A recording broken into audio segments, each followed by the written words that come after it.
Across borders now, Egypt targets to increase exports to Africa to $15 billion by training Egyptians on how to deal with the African markets and identifying markets' needs. Egyptian exporters face challenges such as banks, credit facilities, and a long shipment period for goods when expanding to African markets. Here are the details of these and other stories making headlines across the African continent. Egypt plans to increase exports by 20% this year in 5 main industries, namely construction materials, chemical supplies, engineering supplies, agricultural crops, and food manufacturing. This is expected to help Egypt increase exports to $100 billion annually by expanding in global and African markets. In spite of the current economic crisis and instability of global supply chains due to COVID-19 pandemic and the Russia-Ukraine war, Egyptian industrial exports and non-oil commodities witnessed a 12% increase in 2022 to $35.2 billion. In March 2022, Egypt revealed its plan to increase exports to African markets up to $10 billion by the year 2025.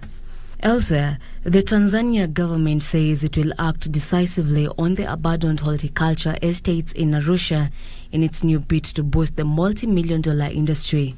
Tanzania earned $289.6 million from horticulture exports last year, a drop from $378.6 million that was exported in 2021. Tanzania's Ministry of Agriculture says 2 of the commercial farms will be retaken by the state, while the other 5 will have to wait as they have pending cases in court. The state will ensure that terminal benefits amounting to billions of shillings for hundreds of workers forced into redundancy is paid.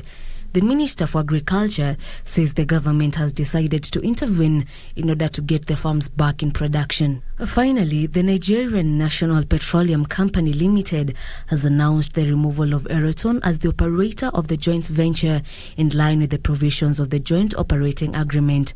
The move is to curtail further degradation of the asset and revamp the production of oil and gas. The partners appointed an NPC 18 Operating Limited as the new operator. Both entities jointly own 71.2% equity in the new joint